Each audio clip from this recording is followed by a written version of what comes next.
Alguns irmãos conhecem já o Ministério da Caravana do Arrependimento, está na internet, tem ido a várias igrejas. Alguns irmãos aqui já receberam uma oficina de evangelismo da caravana em suas igrejas. Mas um dia, bem aqui, nesse cantinho aqui, o pastor Fernando Brandão estava ministrando num congresso de evangelismo que tivemos aqui. E foi feita uma pergunta ao pastor. E a pergunta foi: Pastor Fernando, na tua opinião, por que a maioria dos crentes não está evangelizando como no livro de Atos? Seria por medo? Seria por vergonha? Falta de capacitação? E o pastor Fernando lembra da resposta. Essa resposta está na internet também, um vídeo, uma campanha em Mato Grosso, uma mensagem do pastor.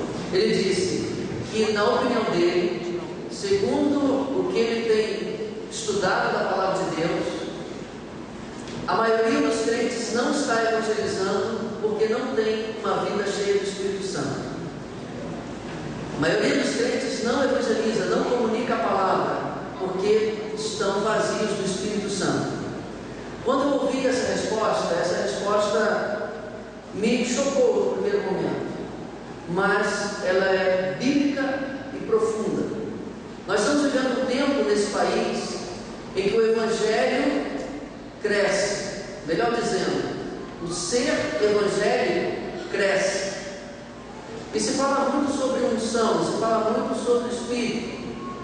É unção disso, unção daquilo, mas não se vê o enfoque no poder do Espírito Santo para aquilo que ele foi dado à igreja, que é para o testemunho do Senhor, testemunho do Evangelho. Existe uma relação muito clara e muito estreita entre receber o poder do Espírito Santo e ser testemunha de Jesus, como está em Atos 1:8. Então temos crido, temos falado, temos estudado que evangelização é fruto de um avivamento no Espírito Santo e pelo Espírito Santo. Leonardo Ravenhill tem uma frase que eu gosto muito, que é: evangelismo é uma igreja avivada indo. Nós precisamos urgentemente no nosso meio de um novo avivamento, reavivamento no Espírito, que possa produzir em nós uma ousadia, um senso de urgência para a comunicação do Evangelho do Senhor Jesus. O poder do Espírito Santo foi a ferramenta que o Senhor Jesus deixou para a sua igreja, porque era, na realidade, a única coisa que a igreja precisava para prosseguir o seu trabalho aqui nesse mundo. Então, o tema desse congresso, o poder do Espírito Santo para evangelizar, que cada um dos irmãos possa perceber que evangelizar não tem a ver com um método ou com uma estratégia. Não descartamos a importância de estudarmos um roteiro de abordagem, de aprendermos como fazer, quais as perguntas, quais os versículos apropriados. Isso, nós não menosprezamos isso. Mas o mais importante, acima de qualquer estratégia ou método, é ter uma vida cheia do Espírito Santo. E é sobre isso que vamos tratar nesse congresso. Sobre ter uma vida cheia do Espírito Santo e transportar isso através de uma vida de testemunho da salvação, testemunho do Evangelho. Pastor Fernando, porque tem algumas pessoas que são de outras igrejas, nossos irmãos queridos, mas não estão no contexto das igrejas batistas, então é melhor saber um pouquinho mais sobre este homem. Pastor Fernando, ele realizava um grande ministério em Brasília, uma grande visão missionária. E Deus disse para ele que ele tinha um ministério ainda maior para ele, com uma mais ampla visão missionária, o ministério missionário do tamanho do Brasil. E ele então assumiu a nossa querida Junta de Missões Nacionais e já conhece como poucos o nosso Brasil, suas carícias. O homem tem encorajado as igrejas e trabalhando no despertar da vocação dos pregadores para os campos tão carentes de nossa pátria. Tenho muita alegria de tê-lo como nosso executivo de missões nacionais. É uma alegria ter conosco desses dias. Deus o abençoe mais uma vez. Obrigado, meu irmão. Graça e paz a todos. Meus amados irmãos, troca a bateria, porque sem bateria ele não tem poder, sem poder ele não fala, sem poder ele não fala. Agora ele tem bateria, ele tem dynamis, tem power, então agora ele pode falar, pode ser usado. Pastor Roberto, eu estou muito feliz de estar aqui. Quero agradecer o privilégio e a honra, agradecer ao Ministério Caravana do Arrependimento, agradecer o Diogo, também parabenizar por esse congresso, por essas iniciativas. Eu vibro com esse tipo de evento e todas as vezes que posso participar, gosto muito de participar. Parabenizo a igreja, a equipe ministerial. É muito bom estar aqui, rever alguns amigos, encontrar o pastor Nildes. Bom estar aqui, pastor. E esta é uma igreja muito querida e agradeço o privilégio de estar aqui, viu, pastor Roberto? E tenho orado por esse momento, tenho orado por esse tempo. Que Deus nos ajude, que Deus nos abençoe. Mas, meus irmãos, a primeira coisa, nesta noite, eu queria partir de um ponto com todos vocês e tentar desenvolver um raciocínio bem lógico, concatenado, né, nessa primeira sequência de hoje até amanhã à noite, domingo de manhã. Primeira coisa, quem somos nós? A nossa identidade espiritual. É importante a gente pensar um pouco sobre a nossa identidade espiritual. Porque nós não somos participantes de um grupo religioso apenas. Nós não aderimos aos princípios de uma denominação, de um grupo religioso e passamos então a praticar esses princípios de uma determinada religião. Mas nós temos uma identidade espiritual. E quem nós somos? Qual é a nossa identidade espiritual? A Bíblia diz que nós estávamos mortos espiritualmente. Todos os seres humanos, devido ao pecado, morreram. E isso foi uma catástrofe na vida do ser humano. Isso nos afastou de Deus. Isso nos criou uma dívida impagável. Isso nos fez perder a aliança que tínhamos com o Senhor. Isso nos impediu de um relacionamento próximo, de comunhão com Deus. Não podíamos mais habitar na presença dele, porque na nossa condição de pecado não poderíamos nos aproximar de Deus, porque algumas coisas não habitam na presença de Deus. Por exemplo, o pecado não habita na presença de Deus, é incompatível com a sua natureza. A morte também não habita na presença de Deus, é incompatível com aquilo que Deus é. As trevas também não habitam na presença de Deus, porque é incompatível com aquilo que Deus é. Então, na nossa condição de pecadores e, consequentemente, mortos espiritualmente, e pior ainda, estávamos sequestrados pelo reino das trevas e ficamos cegos espiritualmente. Isso aí inviabilizava totalmente a nossa relação com Deus, a nossa proximidade com Deus. Mas a Bíblia diz que Ele nos amou e Ele enviou o seu Filho para que qualquer pessoa que cresça em Cristo Jesus fosse restaurada. E essa restauração seria um milagre, um processo espiritual, que a Bíblia chama de conversão, de mudança, de transformação.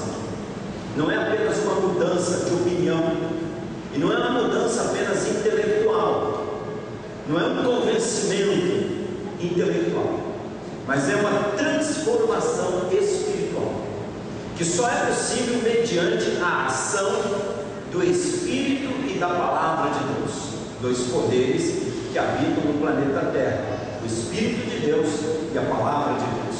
Mediante a ação desses dois poderes, o ser humano, até então distante, em pecado, afastado de Deus, ele então é transformado, e isso é um milagre na vida dele. A Bíblia diz que essa Bíblia chama de novo nascimento. E a Bíblia diz que quem passa por essa experiência é trigo, é ovelha do Senhor Jesus. A Bíblia diz que esse trigo vai ser recolhido ao celeiro do Senhor, mas o joio não será recolhido. E o Senhor sabe muito bem quem é trigo e quem é joio. E o que caracteriza o trigo e o diferencia do joio são os frutos. E essa natureza transformada por esses poderes, a palavra e o Espírito Santo, essa natureza transformada, ela produz agora uma nova vida, e ela passa a ter uma nova identidade. Para a gente tentar entender um pouco disso, deixe-me fazer uma relação com o nascimento aqui na Terra. Quando nós nascemos, alguém vai ao cartório, normalmente o nosso pai vai ao cartório, e ele declara que você nasceu. E ali, naquele livro do cartório, numa determinada página, é feito o seu registro de nascimento. Alguém declara que você nasceu tal dia, em tal horário, é do sexo masculino ou sexo feminino, e dá um nome para você, e ali você é registrado como cidadão brasileiro. E existe no Brasil, numa comarca, num município, uma página de um livro dedicada a você, ao seu nascimento. E você, então, a pessoa que declarou você como filho, automaticamente você passa a ser herdeiro dessa pessoa. O que ela possui de bem, você é herdeiro também. Então ali você tem depois o seu registro de nascimento. E você tem uma carteira de identidade. Essa carteira de identidade, ela testifica que você nasceu em tal lugar, em tal data. E ali também tem quem declarou você como filho. E você então tem herança. E ali, pelo fato de você ter nascido naquele lugar, você é cidadão ou cidadã do Brasil, desse país, dessa pátria. E você está registrado ali porque você nasceu. Somente por isso. Se não nasceu, não está registrado. Isso é no aspecto humano, físico. No aspecto espiritual, acontece algo muito semelhante. A Bíblia nos ensina que quando o ser humano ele recebe Cristo Jesus, e que ele experimenta essa transformação espiritual, que ele nasce de novo, o seu nome é registrado no livro da vida. E a Bíblia diz que somente entrarão no reino de Deus quem estiver com o seu nome registrado no livro da vida. Somente quem nasceu de novo. E quem declara isso é Jesus. E isso nos torna filhos de Deus. A Bíblia diz, em João capítulo 1, que ele veio para o que era seu, mas os seus não receberam. Mas a todos quanto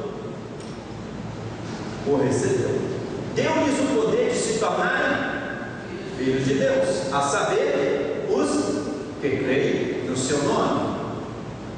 Então, quando nós nascemos de novo, quando experimentamos esse milagre da conversão, o nosso nome é escrito no livro da vida, e nós passamos a condição de filhos de Deus, e co-herdeiros automaticamente com Cristo Jesus. E nós também recebemos uma identidade. Somos filhos, e o Espírito de Deus, nós então, além de filhos, nos tornamos templos do Espírito Santo de Deus.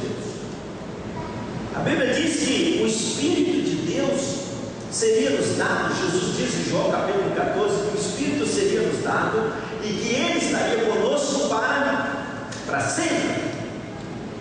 Então, Romanos 8,16 diz que o próprio Espírito testifica com o nosso Espírito que nós somos filhos de Deus. Irmãos, prestem atenção nessa identidade espiritual de quem nós somos. Nascidos de novo, com o nosso nome registrado no livro da vida, e ninguém tira. E Jesus não tem uma borracha lá para ficar apagando, escrevendo de novo o nosso nome. Com o nosso nome escrito no livro da vida, na condição de filhos de Deus, co-herdeiros com Cristo, Santo que vai estar conosco para sempre, e Ele é quem testifica que nós somos filhos de Deus. A nossa carteira de identidade, o nosso rótulo, o nosso selo é o próprio Espírito de Deus, e que não se corrompe, que não se altera, que não se muda. Então nós temos essa identidade espiritual, e nós temos que entender que essa condição, irmãos, é a mais extraordinária que o ser humano pode alcançar. Primeiro, ser filho de Deus. Segundo, ser templo do Espírito de Deus. Ora, o Espírito de Deus é o próprio Deus, e é o maior poder que existe no universo. O Espírito de Deus é o maior poder deste universo, é o próprio Deus. E o maior poder deste universo habita em você, habita em nós. O Espírito Santo habita em você.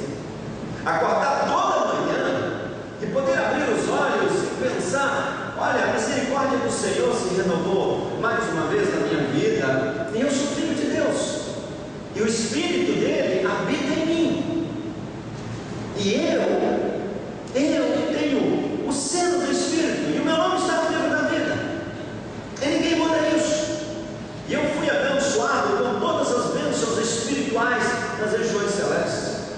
E como dizia Paulo, tanto faz viver quanto morrer, eu sou de Jesus, eu sou do Senhor, eu sou propriedade do Deus vivo, que pagou o preço, me comprou na cruz do Calvário, pagou o preço com o seu próprio sangue, e agora nenhuma condenação há para os que estão em Cristo Jesus, que tiveram todos os seus pecados, todas as suas dívidas espirituais que nós não poderíamos pagar, adquiridas lá em Gênesis 3, e Jesus então paga na cruz do Calvário. Ele crava na cruz todo escrito de dívida que era contra nós.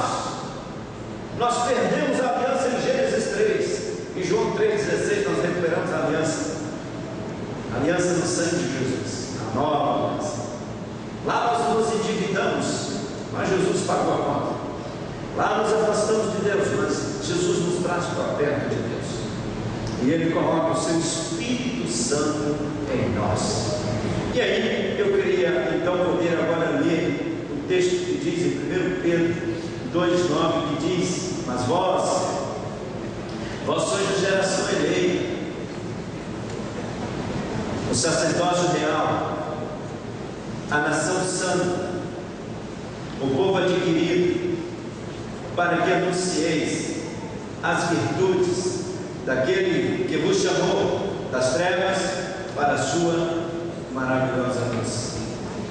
Somos a nação santa, somos o povo adquirido pelo sangue de Jesus, somos o sacerdócio real, a geração eleita, com a finalidade de anunciarmos as maravilhas, as boas novas daquele que nos chamou das trevas para a sua maravilhosa luz. A nossa identidade espiritual, meus irmãos. E Ele colocou o seu Espírito Santo em nós, para quê?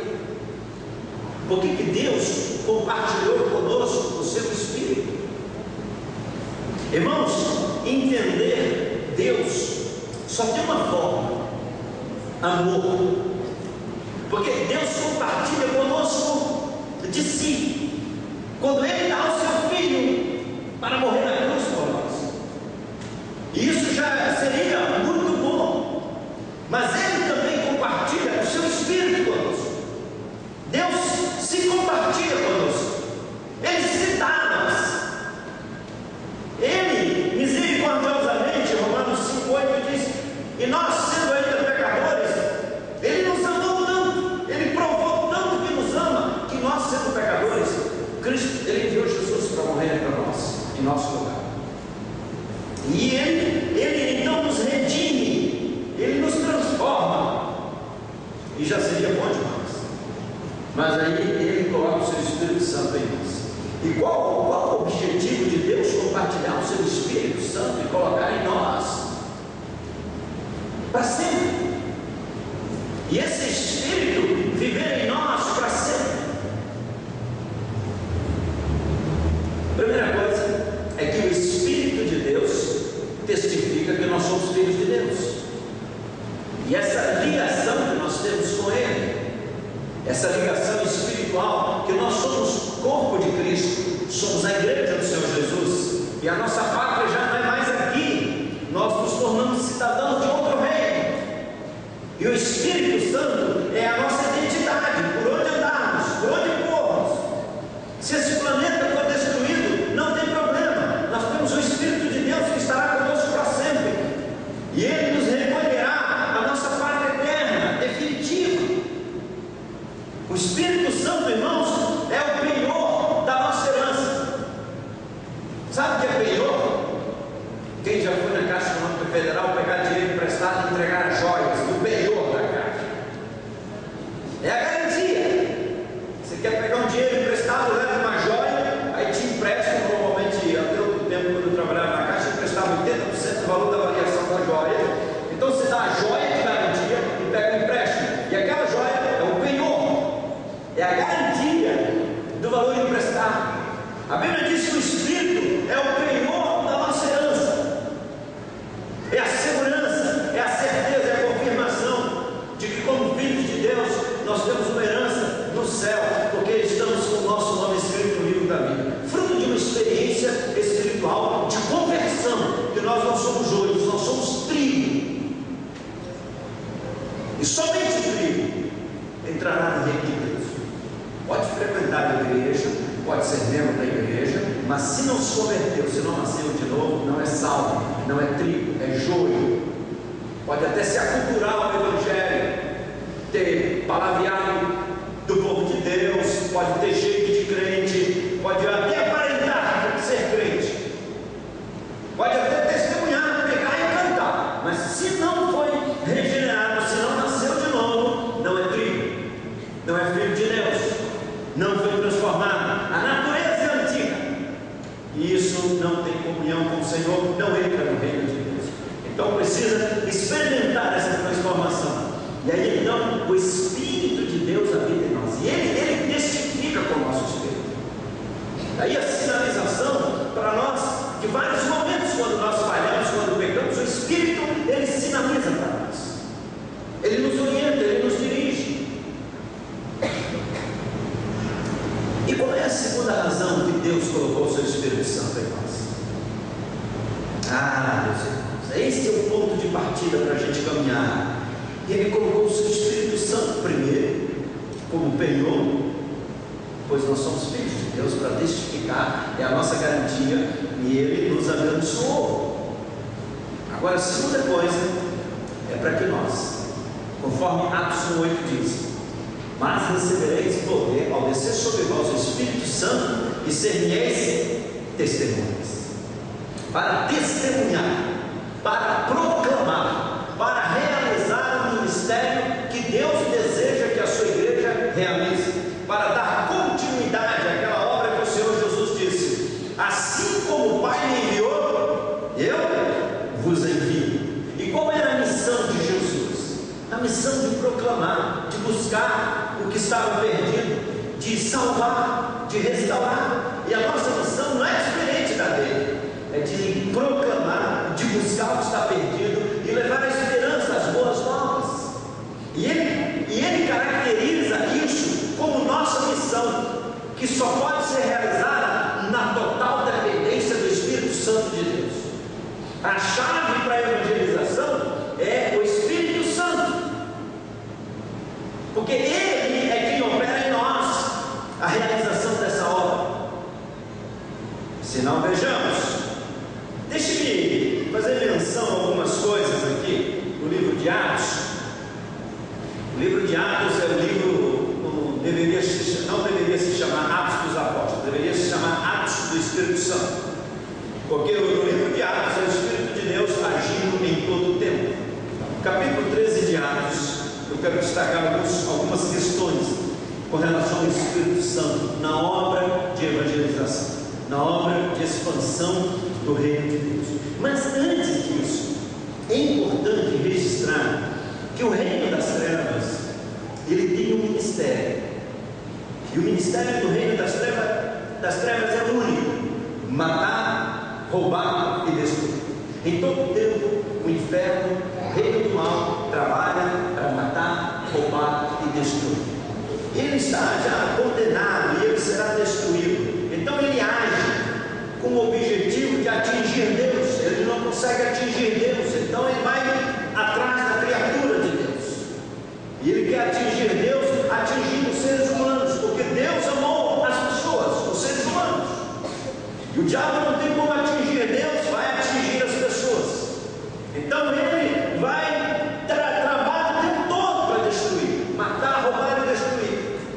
E a única forma de conter a fúria destruidora do reino das trevas somos nós, a igreja, eu e você. Então o embate da evangelização não é um embate para convencer as pessoas mentalmente de que a nossa doutrina, de que a nossa igreja é melhor que as outras e trazer as pessoas para a nossa igreja. A evangelização é uma guerra contra a obra de Satanás, que cega as pessoas, que mantém as cativas. Então, evangelizar é uma batalha espiritual contra o reino das trevas.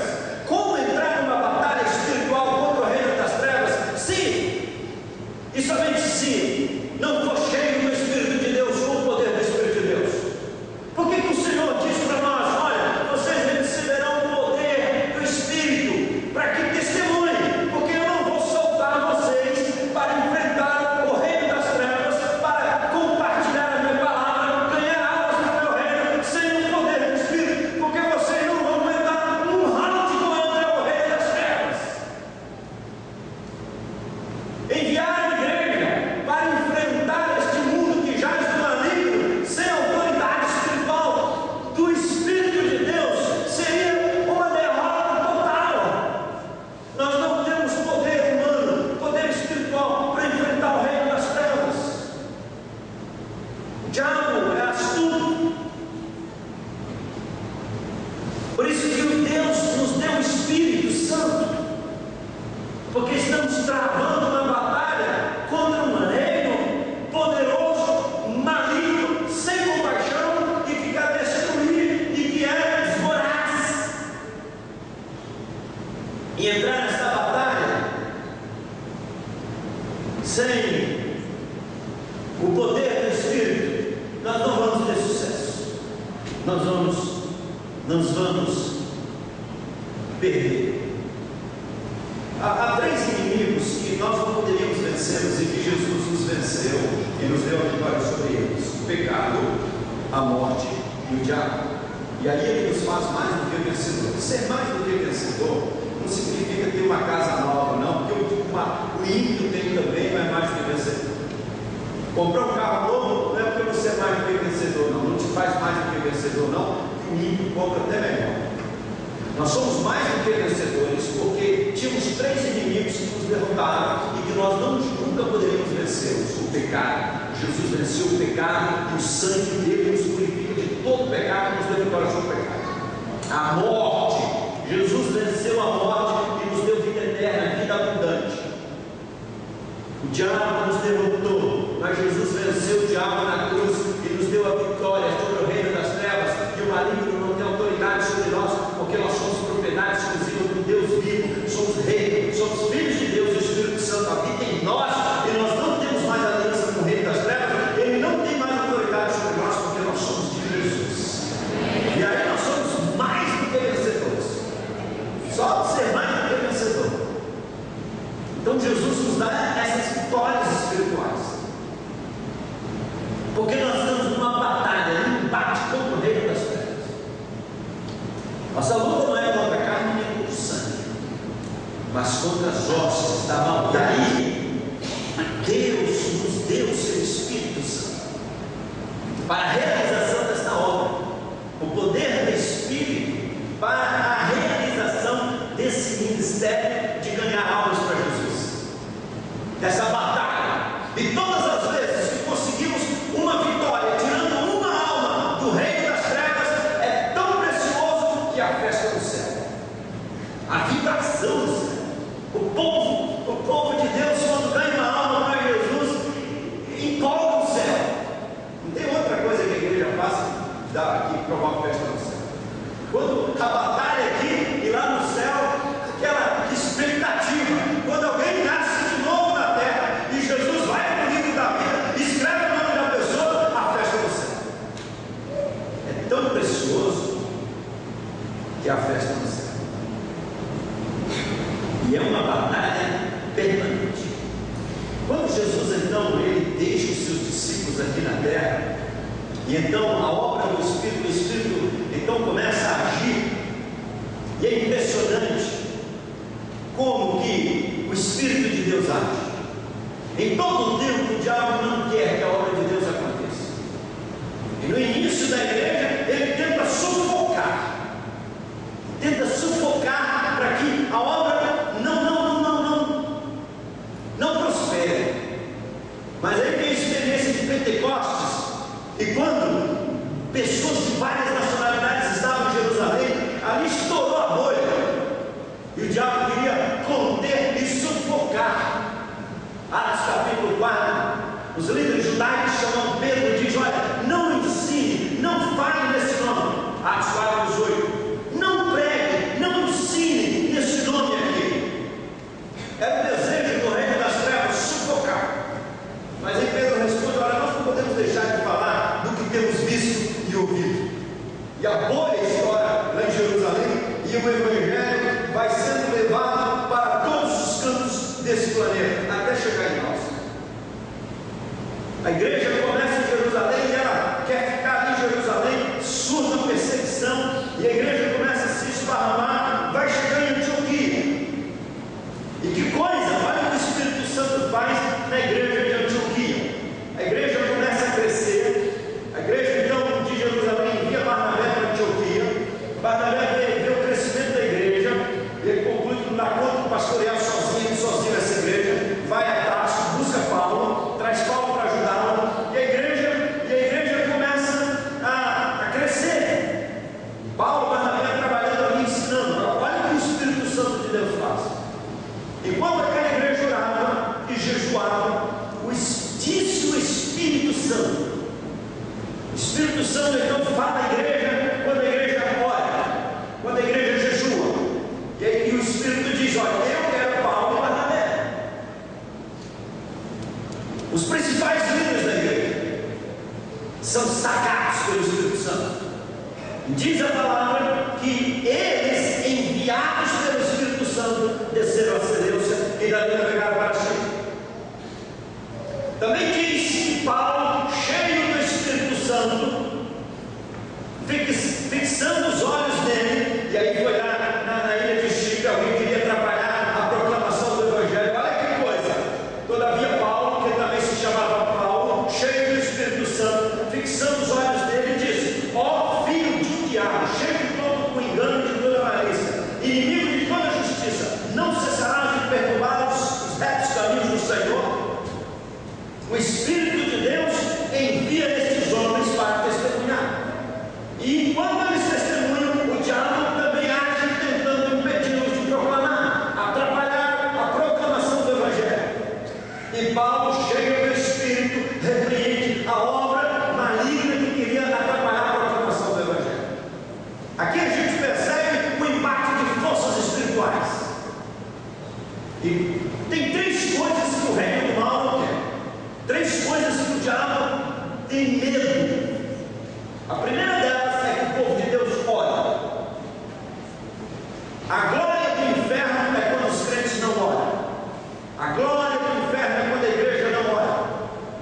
A glória do inferno é quando a igreja não proclama o Evangelho. Porque quando a gente proclama o Evangelho, que é o poder de Deus, vidas vão se converter. Inevitavelmente. Não tem como o reino das trevas conter as orações, nem a palavra de Deus. E a terceira coisa que o diabo morre de medo é quando a igreja de Jesus avança. Ele não pode conter o avanço da igreja, porque as portas do inferno não prevalecem contra a igreja do Senhor Jesus. Tudo que o diabo quer é que o povo de Deus não tenha uma vida de oração. Tudo que o diabo quer é que o povo de Deus não pregue. Tudo que o diabo quer é que a igreja não avance. A única chance do diabo, do reino das trevas, ser vencedor é se a igreja não orar, se a igreja não pregar, se a igreja não avançar.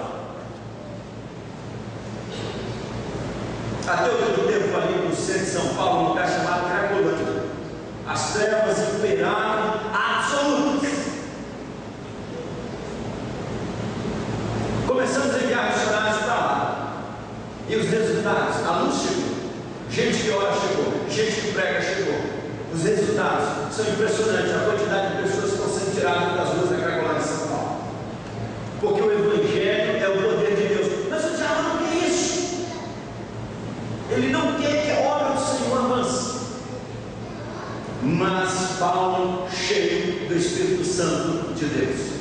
E se nós formos verificar no livro de Atos, vamos sempre encontrar essa expressão: e Pedro cheio do Espírito Santo, e Barnabé cheio do Espírito Santo, homem cheio do Espírito, eles cheios do Espírito, Filipe cheio do Espírito, e sempre mencionando que esses homens cheios do Espírito Santo de Deus, eles ficaram impactados.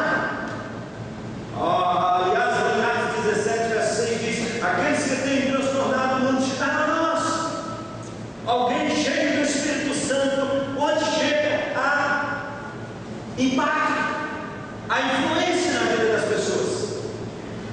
E esta vida cheia do Espírito, meus irmãos, é a condição para testemunhar com autoridade e poder. Porque senão, os enganos desse mundo, as fraquezas humanas, elas vão se sobrepor àquilo que você precisa fazer. A insegurança, o medo, são inimigos do ser humano. O ser humano, quando deixa a insegurança tomar a sua vida, ele desenvolve fobias, insegurança, medo, timidez.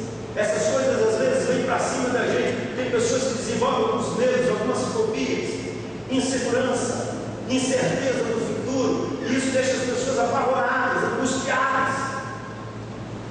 E aí, diante de uma situação que você precisa realizar uma missão, isso parece que toma você e você não tem coragem de fazer. Como compartilhar a palavra de Deus para alguém? Mas aí é que o Espírito de Deus entra na história, e Ele então vai nos permitir, com autoridade, com poder, ministrar a palavra do Senhor em qualquer situação. E Ele agirá de tal maneira que você vai ficar impressionado como Ele vai usar você. Porque a capacidade de proclamação do Evangelho não está em nós, está no Espírito de Deus.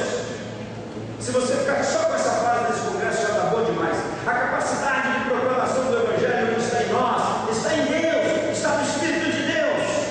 Então você quer ganhar almas para Jesus, busca uma vida cheia do Espírito Santo.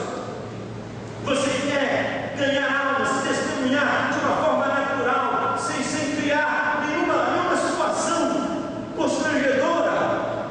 Tenha uma vida cheia do Espírito de Deus. Porque esse ministério só é possível ser realizado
nós não temos essa vida cheia do Espírito, a gente vai ter uma vida cheia de quem? Não, cheia do diabo? Não será cheia do diabo, será cheia do nosso eu, dos desejos humanos, das concupiscências da carne, do nosso egoísmo, das nossas tendências do velho homem, porque ainda habitamos, infelizmente ainda habitamos esse corpo, e ainda vamos habitá-lo por algum tempo.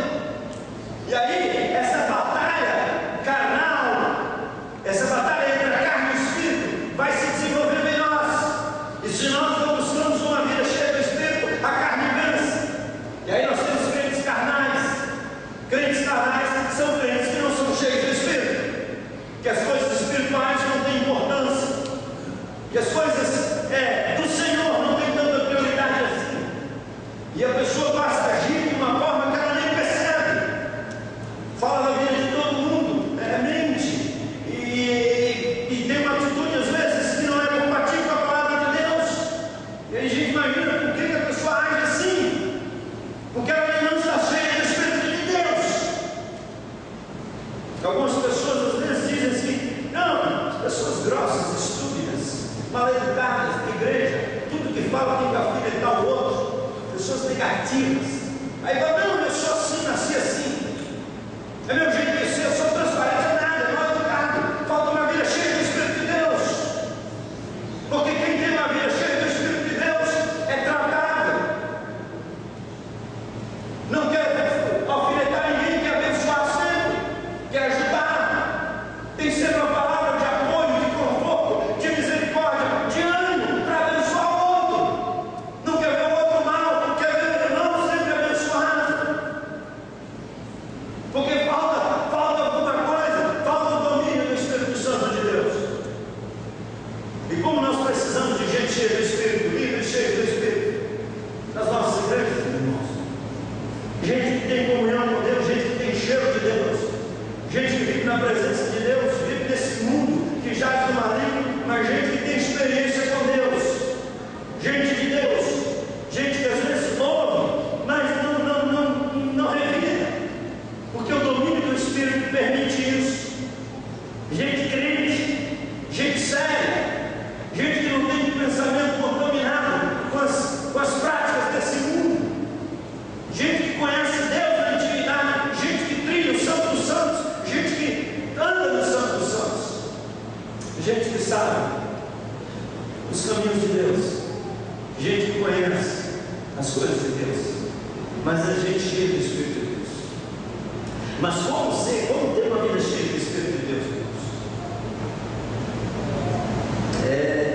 Precisa de disciplina, precisa de determinação. Aliás, o primeiro objetivo na vida de um crente é ser cheio